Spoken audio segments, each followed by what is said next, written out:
কোনোবাই মোক উপলুঙাও কৰিছে যে অসমৰ নিজা ছেটেলাইট কেনেকৈ হ'ব পাৰে। কোনোবা দুই এজনে লিখিছেও যে আমি ছেটেলাইট কৰিব নোৱাৰোঁ। অসম্ভৱক সম্ভৱ কৰাই আমাৰ কাম। কাৰণ অসমৰ এতিয়া আকাশ চুবৰ মন।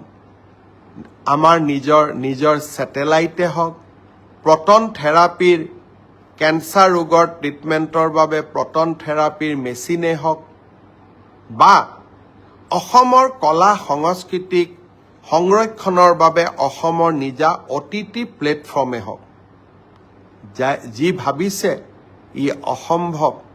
মই ভাবোঁ যি অসমীয়াই এটা ৰাতিৰ ভিতৰতে গড় নিৰ্মাণ কৰি ৰামসিংহ ঔৰংজেবক ৰখাব পাৰিছিল, সেই অসমীয়াই আকাশত ছেটেলাইটো উৰাব পাৰিব, প্ৰটন থেৰাপিৰ মেচিনো আনিব পাৰিব আৰু নিজৰ OTT প্লেটফৰ্মো বনাব পাৰিব।